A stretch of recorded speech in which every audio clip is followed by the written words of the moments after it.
Hey everyone, how are you? Welcome to another episode of Axiom Afternoons. If you're new here and this is the first time you're joining us, welcome. So happy to have you. Just a little bit about what we do here. Axiom Afternoons is our quarterly, like a little bit of a quarterly webinar where we talk about issues that come up in our projects, customer feedback, information, and topics we think would be really beneficial to your own business processes at your schools. So again, so happy to have you here.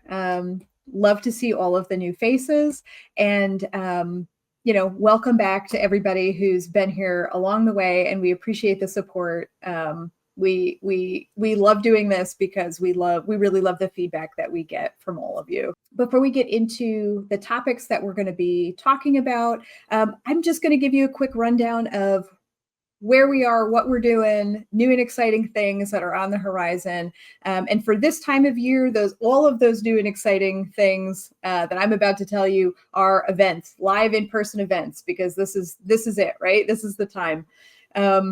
For any of our folks who might be joining us down in Tennessee, Connor and Nicole were down at TN Bug. That's kind of wrapping up today. So if we have folks flying out on a plane, on a train, in a car, it sounds like a Dr. Seuss thing, I feel like, if we kept going, and you're watching, welcome. Hope you get a chance to say hi to us down there.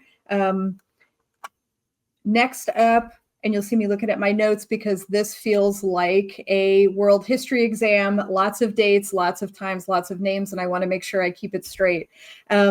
Next place we're going to be, October 13th to 15th, is going to be in Cohesion down in Louisville, Kentucky. You can come and say hi to Jeff. Everyone at this point knows Jeff, but come and say hi to Nora. She's the real star, right? She's one of our new project managers. I'm sure a ton of folks have already worked with her, but definitely come by, come to the booth, say hello. Give her a hard time, maybe. I don't know. I love her, but, give her just a little bit. She gives you guys a hard enough time during the project. So the next spot we're going to be at New England ACROW, NEACROW, however you want to say that acronym. That's going to be November 5th through 7th in Providence, Rhode Island. And then you can actually say hi to me and give me a hard time. And that'll be great, along with Alex, again, our marketing coordinator, who is one of the producers of this show.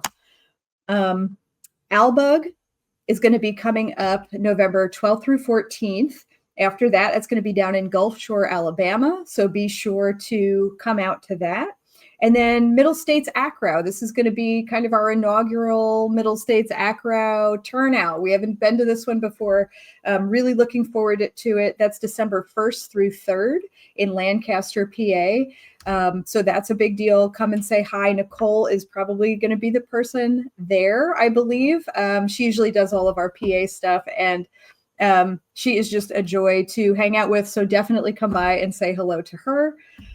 You can get all of this information because that was really fast, but you can get all of this information and look back on it on our website. We do have an events area. And I think we might have a link to that. I think it's axiomhighered.com/events, perhaps. Maybe we might have that. We'll get that link. We'll put it up just so that we can have a recap, but just so everybody knows every place we're going to be, every kind of event we're going to do, you're going to be able to see it on the site. So if you haven't checked out our new site, we've been doing a little bit of work on it as well. Head on over, love some feedback, good or bad. Obviously the good feedback is better. So if you want to just tell us what a great job we're doing, that's fine too. But yeah, events, you can find it all. Today, I am really excited about the show because, one, I just get really excited and am incredibly happy to have the dedicated support team that we have. We are featuring them today and some of your most common questions, troubleshooting issues, things like that come up that they've seen that they just want to talk through. And I love it. I love working with these guys. They are incredibly knowledgeable. They are so kind, and they really go out of my favorite thing is that they really go out of their way to make sure that our clients are taken care of. I think so. And so we're going to be featuring them here today. So I mean, I think we could, I would say, hop right into it. And let's bring out the support team. Dave, the man who needs no introduction, I'm going to give him a quick introduction. He is our director of support. He runs the circus. He is the ringleader. And Jefre and Mike, two support, to the support members.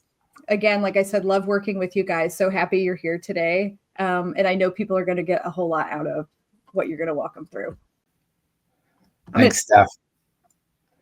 Yeah, it's great to be here. I wanted to also acknowledge we've got a couple folks off camera. Rosemary Price handles our dispatching. She may have helped you with a client portal issue. And Dominic Gillespie is another one of our sports specialists. He took one for the team today and is still handling tickets while we're having fun.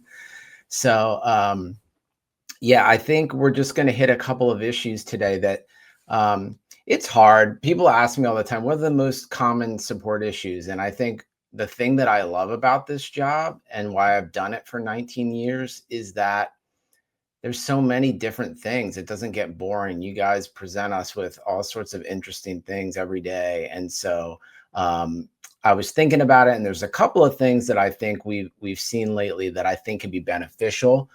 Some things to start thinking about. And but first, we're going to start with Mike's going to talk about, why aren't my records in Axiom? So we'll go with that. Then Jeff is going to talk about holds, and then I'll come back and give you a little overview about overall environment health.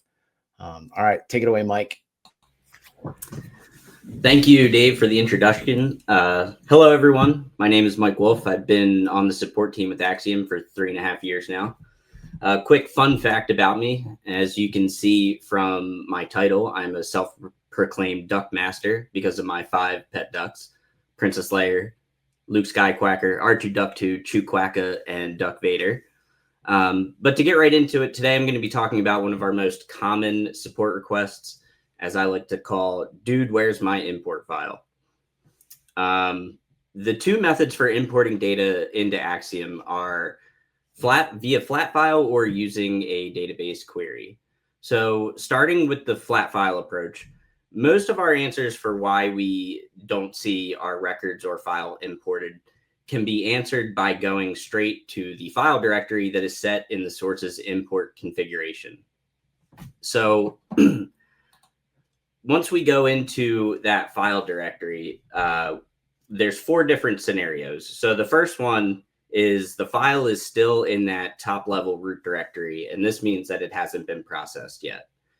From there, once it does get processed, it goes into the backup folder, which means the source brought it in, it applied any reconciliation on the records that have already been imported, and processed the rest of the ones that are new.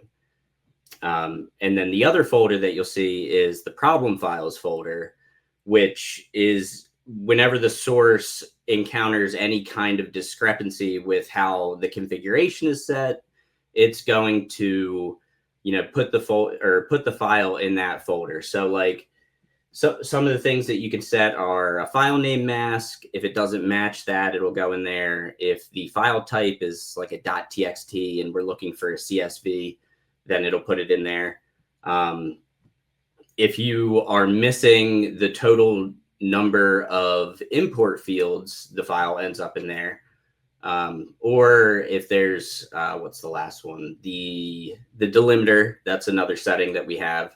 So if any one of those is not matched with how we're configured in the source, the file ends up in the problem files folder. The last bit that I want to mention here is if the file doesn't show up at all, that usually indicates that there's a problem with the SFTP connection, and at which point you would want to go to the connection manager and make sure that the connection that you have set is testing successfully. Now, moving on to the database side of things, whether you're using a SOQL or Oracle/SQL query for the process, the troubleshooting steps are generally the same. So what we want to do is we want to make sure that the records you're looking for, usually a particular student in this case, is in our data source. So we'll manipulate the where clause in the import to identify just the student based on, like the Salesforce ID, or a PITM or something, depending on which data source we're looking at. Once we can verify that the data is in the source, our next step is to go through and basically use process of elimination to break down each of the different where conditions to determine where we're not, meeting what the conditions dictate. A lot of times we'll see, activity date is set to less than 10 days or some number, and the record that we're looking for hasn't been updated in quite a while. So it's that activity date that'll give us, an issue with bringing that record in. The last thing I want to mention is reconciliation. Reconciliation is a feature that Axiom has that prevents a source from importing a record more than once. So after a record's brought in, if it gets sent through in an import file and there are no changes to any of the data points, then the source will ignore that record and continue on with whatever else is in that file to be processed. And one final note, I would say, when in doubt, it's always good to go to the processing logs. If you know what time you sent through a record and you haven't figured anything out, always go to the logs, look for that time in the log, and usually there's a lot more information there. So now on to Jeffrey.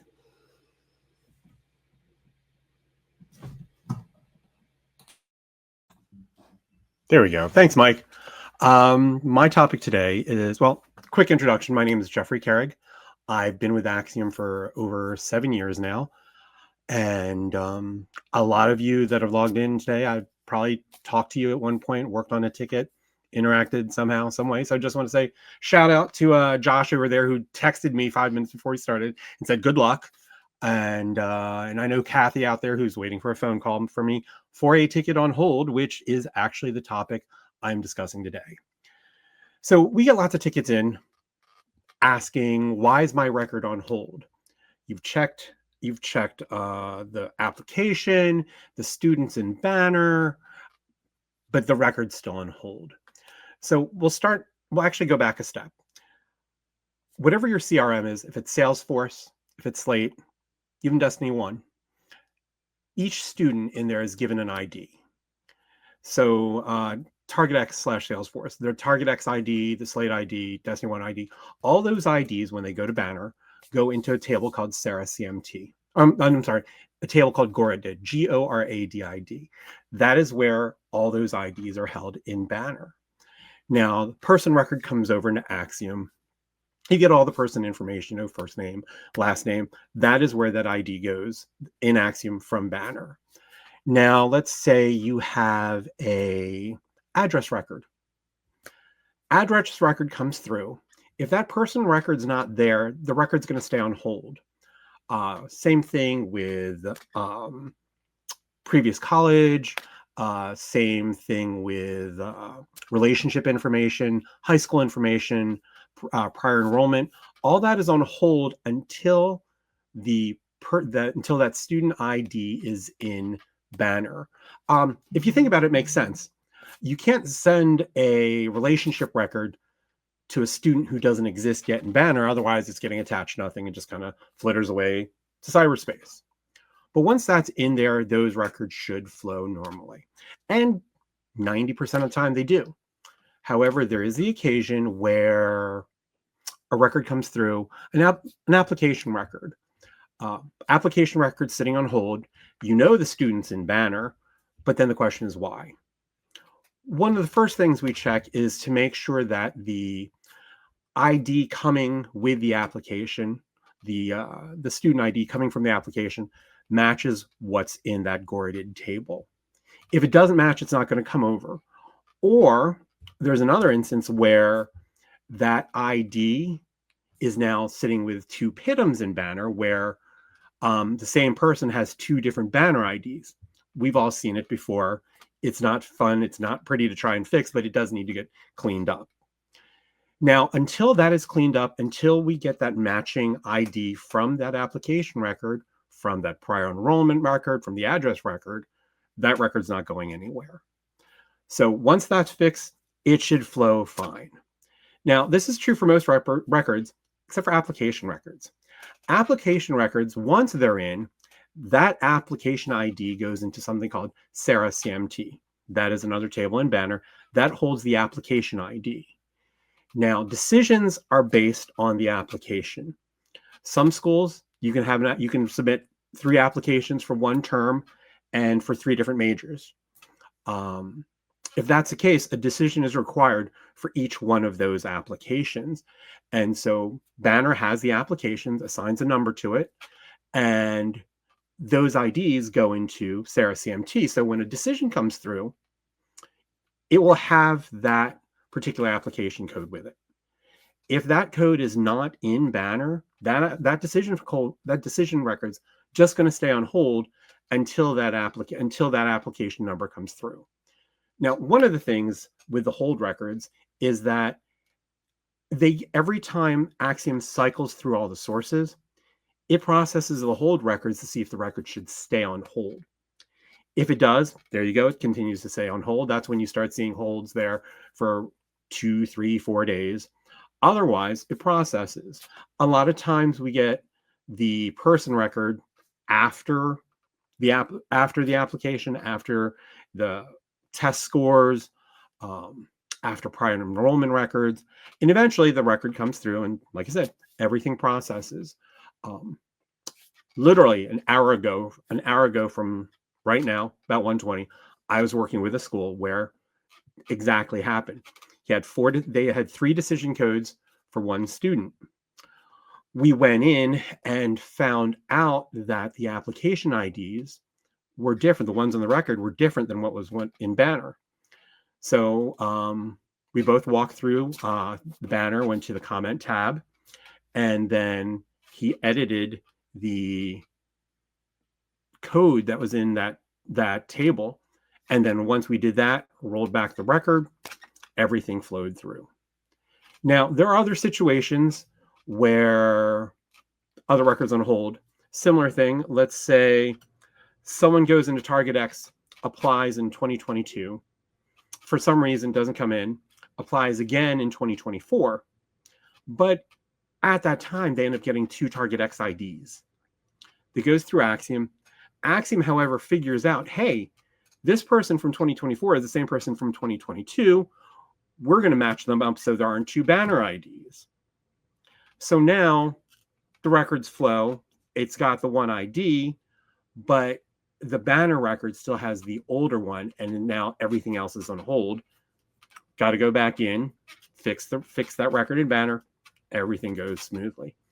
Now, there are other situations with other schools that use different other parts of Banner. They use it for rooms. They use it for class scheduling. And those holds are a lot dependent on other classes. If you have that issue, or if you have other hold issues, definitely put a ticket in. We can take a look at it. Dave's going to talk more about that and the ticketing system and kind of go from there. Dave, you're up. Thanks, Jeff. I actually just was looking. Alina put in a great comment. She asked if there's a workflow visual, and that's homework for me. So we're going to work on that and get that, because that's a great idea to have something that we can give you guys, that just kind of the flow of how it's supposed to work. And then, whether it's Banner or Colleague or Genzabar, so that you guys can have that, because I know that all the details of it can get a little muddy. So we'll work on getting that. So what I wanted to talk about this afternoon is just kind of overall Axiom environment health. And just to kind of break it down into environment size, and then to also talk about the importance of having your software up to date. So when we talk about an environment size, we're really talking about a couple components. When you look at your dashboard, do you have records that are waiting verification, that are on hold, that are in system error, that have been sitting there for months, maybe years, and are just building up? What we've found is this constant build of records can cause performance issues because the overall size of the Axiom environment increases to a point where it's just not running as quickly and as efficiently. Sometimes you'll experience timeout errors. Just for example, what Jeff was talking about, if you have too many records on hold, like he was explaining, every time that processing engine runs, Axiom's checking to see if it can release those records on hold. So if you've got a situation where you've got hundreds or thousands of records on hold, Axiom's doing that work every time the processing engine runs, and that can slow things down. And we've seen issues with that. It also can cause issues with the record manager. We have a procedure called Refresh Record Manager, and we've gotten quite a few tickets over the last year or two where that has timed out. And that can time out when you have just too many records. Axiom's running that Refresh Record Manager procedure to try to make sure that the latest information's in the record manager. So all these things can contribute to the health of your environment. So one thing is, to keep on top of the queues. Maybe you're getting errors that are repeatedly causing a record to sit in the verifier. Something simple that you could send in a ticket and we could make a translation to fix something. Or maybe you have a hold issue that we need to look at and just to kind of talk through the process and maybe clear a couple of misconceptions up, something like that.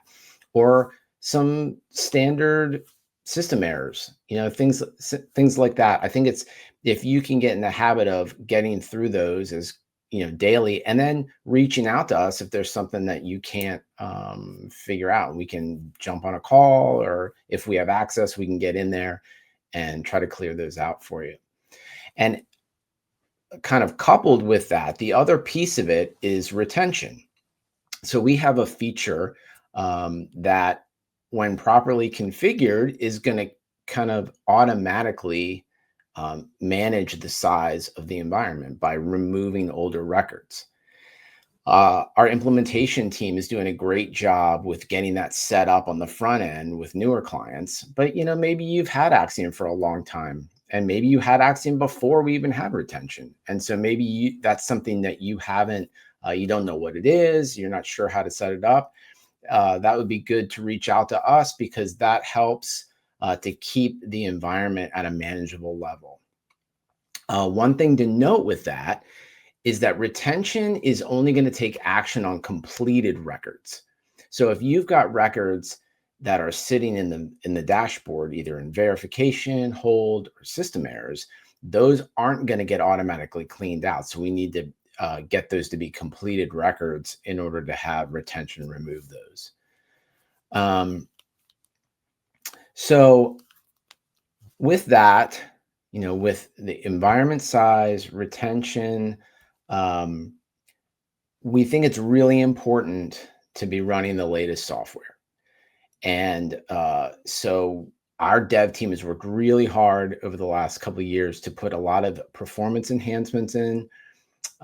So like currently our supported versions are 24.0, which came out, I think, at the end of June, and 23.1.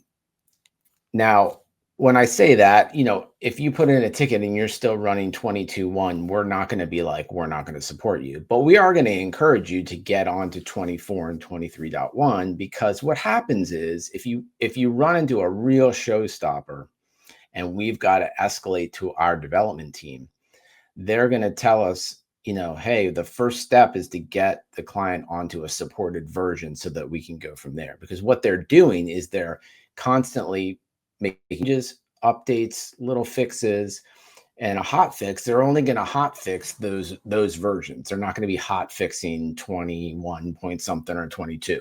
So it's really important. And it's really been, what I've seen tickets go down as these updates have been happening, because I feel like some of the issues that we would see in the past have been resolved. So it's really beneficial to get the latest version. One thing that's great is we have a license console, and that allows us to get a snapshot daily of your environment. We can see how many records have come in, how many records are being reconciled. We can see how many records have been removed by retention. And so that allows us to kind of be proactive and take a look at your environment. And so if we see something happening where your environment's ballooning and nothing's getting removed, that's a chance for us to reach out and say, hey, it might be good to talk about retention, or to talk about ways that we can mitigate some of this data to avoid a future issue. And we've really put a lot of effort into this, so much so that we've dedicated one of our developers just to do upgrades. So I don't know if you might, if you're on this call, maybe you've worked with Aaron. Aaron George is one of our developers, who's doing a great job scheduling and getting these upgrades done, so that we can have our goal is to have all of our clients running either 23.1 or 24. And I do want to say a quick word, though, about upgrades, hot fixes, kind of our naming convention, because I've had some conversations over the last year where people seem hesitant to apply a hot fix. I think there's a lot of anxiety around that, with just needing to, disruption to your users, how much testing is going to be involved. And I just wanted to kind of explain how we view our releases, right? So if you have that first number, 23, 24, that's a major release. That next number is going to signify a minor release within a major release.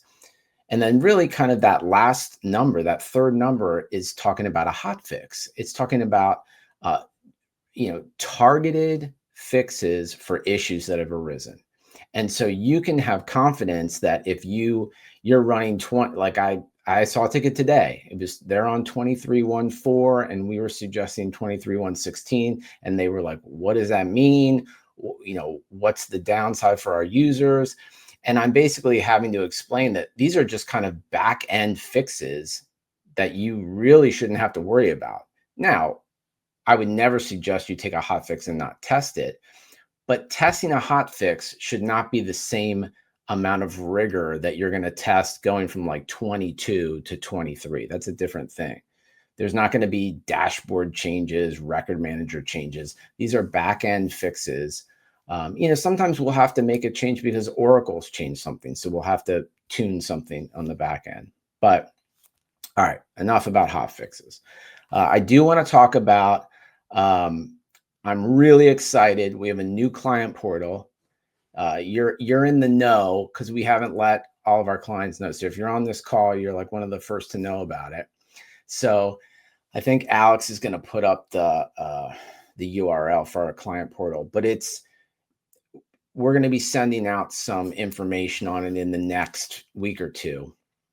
But anybody that is in, if you can put a ticket in, you can get into this client portal. And it's nice. It's not like the old portal where we had to activate it and send you a link and do all this stuff.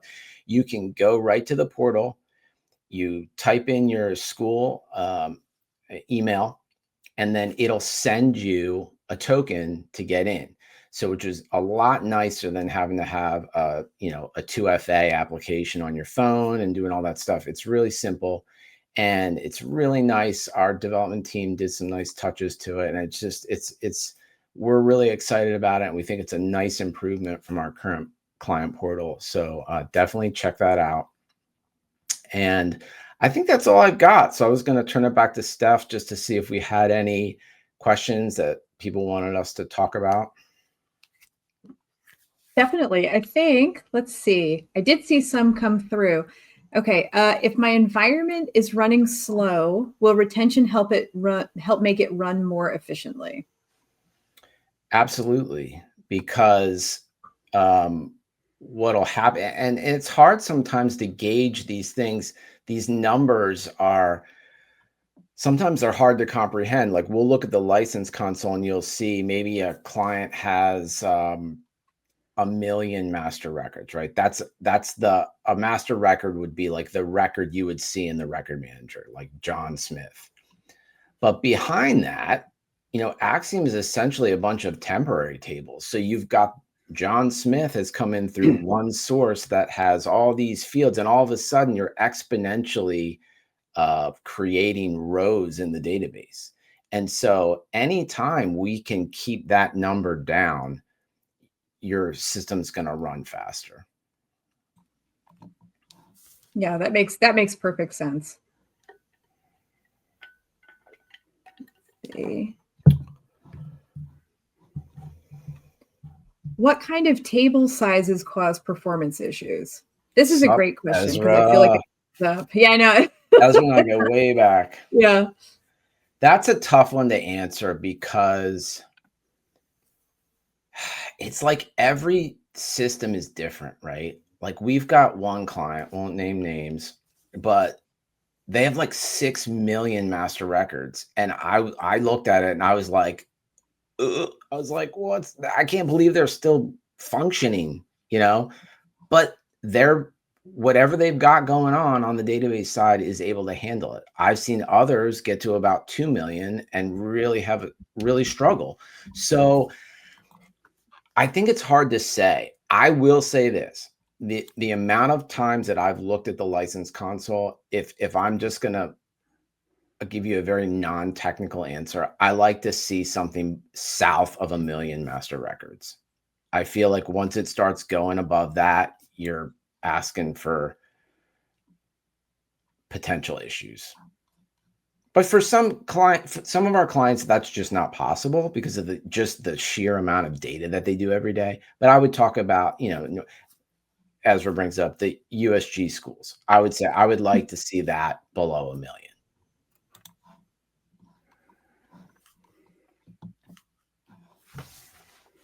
Awesome. Oh, okay. Here's a good one from Leona. Our biggest issue of late is a record will go through Axiom, not find a match, and then create 2 records in Banner. So why could something like this be happening?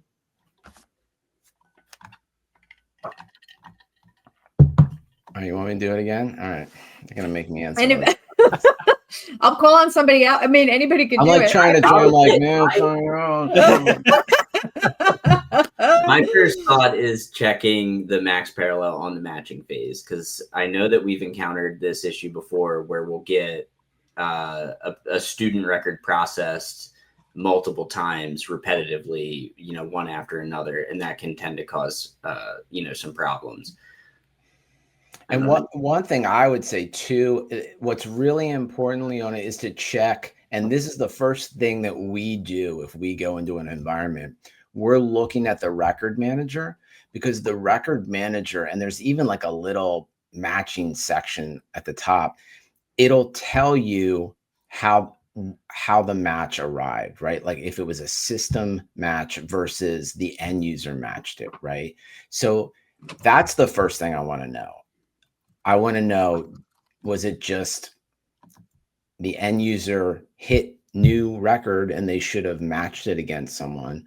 Or if Axiom's auto creating new students, one thing that we haven't, and our implementation team has done a great job, most have this set up, but another thing you want to check is under the matching, when you go into configure source and you go under matching, there's a little checkbox that says check duplicate records. I think it's called check Axiom duplicate records or something like that. Mm-hmm. But what that is, that's an internal duplicate check in the event, Stephanie's applying to school and for some reason she has 2 applications, or she's in Slate twice, or Slate sent it twice, or because I know sometimes it'll come in the morning, then it'll go in the afternoon, something like that. If a person, the internal check is to say, hey, Stephanie's in Axiom twice, but she hasn't gotten to banner or she hasn't gotten to colleague. There hasn't been that. So it's a dynamic check that says, does this person exist more than once in Axiom and they're not yet in the SIS? Then you'll see a little red warning message at the top that says a potential duplicate. Now, that would be the first thing I'd check. If that's unchecked, you could potentially have a scenario where you're getting people that are boop, boop, quickly getting created in the SIS and they haven't, you don't have enough time to see that, oh, wait, Steph already went to the SIS. So then you can see them as a possible match. Yeah. Another thing too, Dave, that I know I've seen, and I'm sure you guys have seen this as well, is, Slate, someone creates a user in Slate and they use one email, they create a user in Slate and they use another email, right? A lot of the CRMs are using email in a combination with other things to create that person. So you can have folks come over more than once because like in the example you gave, I apply in the morning and I would like to be a scuba diving major or something, and I apply in the afternoon, and I would like to do pottery with goats or whatever it is, and that's my major. But I've used two different accounts to create that, so I've effectively applied twice. I exist twice. I have two different CRM IDs coming in, and that's another one too. So if everything does check out within Axiom itself, kind of, you just follow it backwards. Okay, if banner looks good, well, let's look at Axiom. If Axiom looks good, it could be coming from the source. And you should be able to see that in Axiom as well. Like Dave was saying, with those two records, you'll see that person in there twice. And then you'll take a look and you'll say, well, that CRM ID is different, right? There's something about these things that are different. They've come in at drastically different times. It didn't catch a duplicate. Why not? Right. Yeah. So, and what I was talking about is kind of the final safety net, right? Like even if you did have different contact IDs, because what we do when we do our matching, it's a narrow search to cast the net as wide as possible, right? So we'll have anywhere from, I've seen 6 exact matches where they're different things, like do it on the Slate ID, then do it on first name, last name. We've got all these conditions.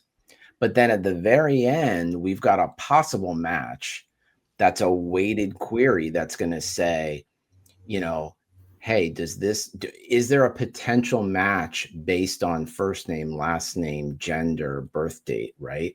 If that goes over a certain threshold, then Axiom's going to stop it. If it doesn't stop it, that's when it's going to automatically say it's a new student. Well, this check internal match is going to be an additional thing to say, hey, that's fine. There's no potential matches, but Jefre Carrig is in Axiom twice and he's not in Banner or in Colleague or in Genzabar yet. So stop it. But again, like I say, your end user can't blow the stop sign, right? Like if it stops, you've got to sit there and be like, okay, because what you'll do is you'll submit that person. And then within a couple minutes, maybe seconds, the next record will go, oh, there he is. He already exists as a possible match.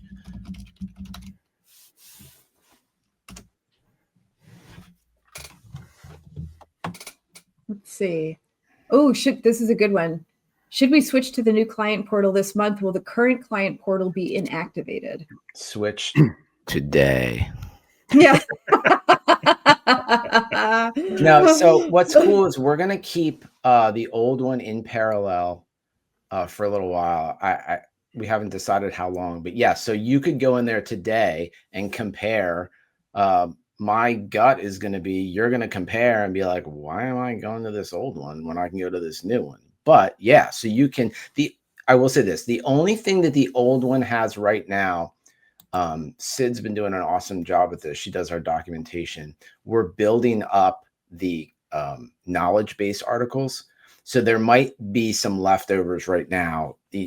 All of those articles may not have been moved over. But other than that, our back-end ticketing system hasn't changed. So you could go into the old client portal and the new client portal and see the same tickets because the tickets are still the tickets. This is just how you interact with the tickets. Good questions. Yeah, right. I know a lot of good questions for sure. So I think, I think on that note, if there's, I hate to say speak now or forever hold your peace, right? But like, if you haven't checked it out yet, check out that new client portal. The link is here. I mean, I think that's the perfect thing to wrap on. And then Will, I just saw the question, what was the new URL right here, right, Dave? This should be it. Perfect. So and I didn't Mhm. say anything because I didn't want to get all. Mhm. We're gonna have communication that's gonna go out. Mhm. There's gonna be a couple little notes. It hasn't happened often, but just send us in a ticket if you have any issues. We had 1 or 2 people that they said they weren't getting the token. It comes from an email address, so it's like we got to make sure your IT knows, hey, this is a good email address. But it probably won't happen to you. But if it does, let us know. We'll give you the details. Awesome. So I just saw in the chat, it looks like the stream kind of like dropped for some folks. Can you do like a quick, I don't know, 30-second new client portal, why to do it? Here's the link. So you don't have to say that again, but absolutely. I love talking about the new client portal. So yeah, we are going to, I think the official release is going to be next week, but it's live. So you can go to that link right there, put in your school email. It will send you a token that then you put the token in and you're in. You don't have to have a 2FA app. You don't have to. It's great. Like I was saying before, the only potential thing I've ever seen, and it's been like 2 people, if your IT blocks the email address that's sending the token, that's problematic, and we'll just let us know if that happens, and we're going to have that no reply email in our communication that's going to go out next week. But again, it's running in parallel with the current client portal, so you can still use the old one. I don't know why you'd want to after using the new one, but that's on you. At some point, it's going to go away. And honestly, at some point, not until 2026, but that's going to be the only method that you can reach us is that portal. So we're not doing that today. So you can still send your email, still send in, Axiom, some folks like the request help button in the software. That's going to remain. That's still there. But I would definitely check out the portal. It's really nice. Does Axiom work with element 451? That's a good question. I hope maybe Jeff is still in the chat. I want to say that we do. I mean, we've definitely in the past. I mean, we've had integrations. Yeah. We've had, gosh, who was it, Jeffrey? We had somebody who was a big element. I can't think of who it was, but I know there is a school. We definitely have a couple schools. Yeah. And I feel like Steven would know. Nothing's changed, but it's file-based. Yeah. Really, any file-based system we can work with. If it can create a file and drop it, we can grab it and use it. I think it's that's Otterbein, maybe. Yeah. Kai. Oh. Kai's my buddy. Record. We hang out a lot. Is that good or bad in a support context? If a record comes in for verification and Axiom says 1 duplicate found, how do you tell it the duplicate found is the same record as the record needing the verification, needing to go through verification?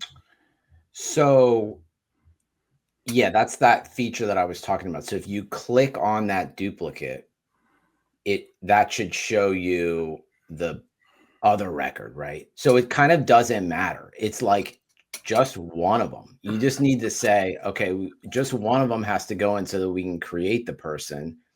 Then however long it takes for that process to happen, then the next one, it's a dynamic check. Then the next time you go into that record, that red duplicate message is going to go away because it's going to say, oh, that person's in the SIS, it's in Banner, it's in Colleague.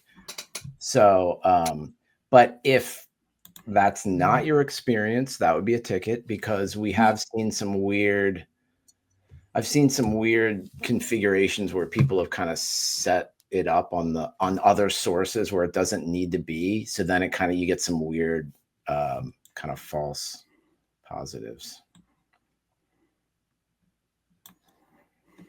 That's a good answer. Should resolve. If it does not, call up Send Dave ticket. personally. He'll put his cell phone at the bottom. Let's see. Alina has a question. Can I think it's about the client portal. Like, can it be updated so we see our entire team's or org's tickets? So can everybody see everything, or is it just like the ticket you submit and that status? That's definitely a possibility. So if you go in there and you don't see other tickets that you need to, let me know, because I might just have to elevate. And honestly, that's part of the old client portals that way too. It's depending on how your user's set up. So you theoretically should be able to see other tickets if you're a certain, I don't know if it's like Axiom admin, whatever we called it, but yeah. So just let me know, Alina, and if that doesn't happen, just send us a ticket and we'll figure it out.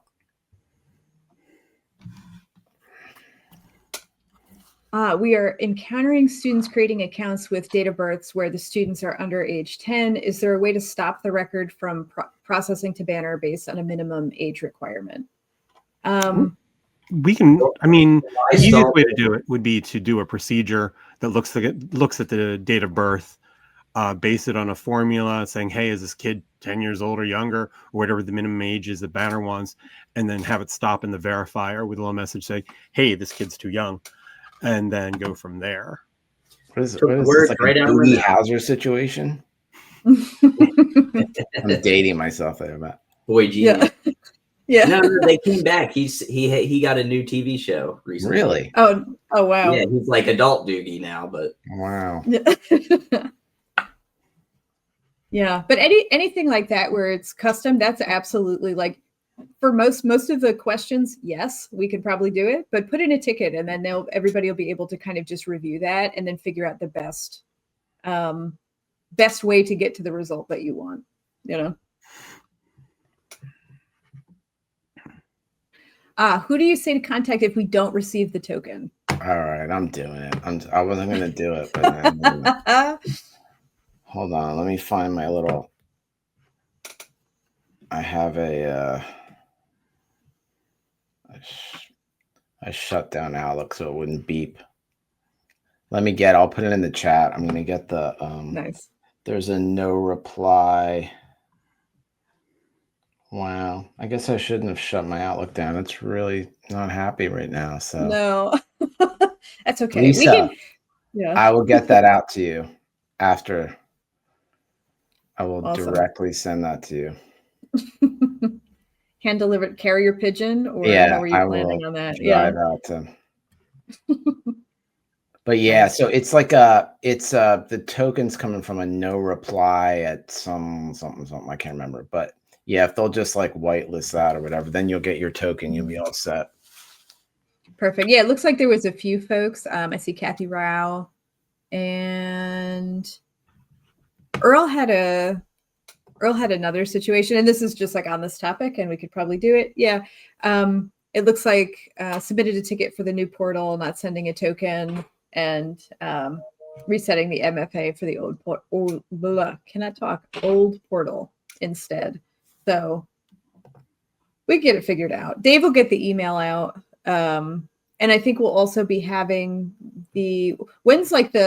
this is kind of like the soft launch, I guess, right? The VIP launch of the new client portal. Right. But do you know when the official, email to everyone is going out? I think you said, but we talked about it this morning. It's going to be next week, I think. Oh, perfect. Oh, yeah, looks like Carrie has it here. No reply at secure.itssupportemail.com. Thank you, Carrie. Why the heck? My email is not happy. It's all the portal requests. I don't know what. Yep, that's it. Yeah. I did something bad. Yeah. So you see the case content created by other colleagues. And yeah, I so think this is what we just. I do think I need to look to see. What I would suggest is if that's a case for you, I think what I did is I didn't want to set up everybody as an admin, right? So just send us a ticket. Hey, I'm trying to log into the new portal. I'm an admin. I need to see other tickets. And then we'll get that set up for you. Because I think it's just I'll change your user to be like an admin user. But I think we didn't want to start that and like, then you get the other email, right? Why does so-and-so see my tickets? Absolutely. So yeah, everybody to the new client portal. I know these guys have been doing a lot of work on it, and it looks really, really, really good. Very, very. I think very much improved. I don't have to use it, but just visually, I think it makes a lot of sense, and it's a lot cleaner and hopefully better. You tell us, but yeah, I am looking, and I know I see some things in the chat that I think probably would be, and you guys tell me, but maybe better handled with a ticket. Like Nathan. Also, hello, Nathan. How are you doing? Hope you guys are well down there. Nathan, I think put in a ticket. He had a question about a like a Salesforce error, well, Target X, but a Salesforce error that they're seeing, and I would say put in a ticket for that because they can dig in and take a look. It has to do with like a save data error. So. Yeah, I do know just quickly, some of these duplicate errors with Salesforce, what happens is the way Axiom is set up is it's sending a batch at a time to try to cut down on the API calls. So like I think our default batch is 200. Well, there can be cases where if there's multiple sends of the same person within that batch. So sometimes what we'll do is we'll just set the batch to 1 under the, you go under workflows and you go to your save data phase and there's like a settings over to the right. You can set the batch size to 1, rerun your records. And then it might be better to set it back, because it's kind of a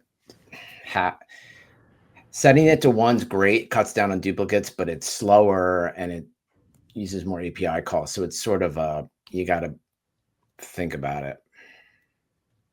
Totally. But yeah, if that doesn't help, then definitely send a ticket. What's the difference between report a problem and request service on the portal? The service is let me just, I'm going to look real quick. I haven't stared at it that much lately. So the report a problem is for you to essentially send in a ticket, right? Help. Request a service is more like, hey, I've got an idea. I need some, I'd like to make a change, or I think it was even really geared for like software ideas, right? So yeah, report a problem is pretty much where you're going to spend your time because that's where you're going to send in your tickets. So that's what that is. Awesome. All right. So I think, because I'm just looking at the time, and I know we've said about an hour, and I know I see some folks jumping because they've got another meeting, but really excited to have everyone here today. I hope everybody found this. Useful. I hope you found it helpful.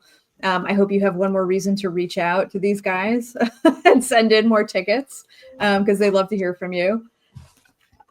And and I think, thanks again, right, to Dave, Jeffrey, Mike. sorry that, always sorry that Rosemary and Dominic can't be here because they're great as well, but somebody had to take one for the team. You know That's what I right. mean? And so, yeah. Hope you bought them a coffee or something today because they got to miss out on the fun, so.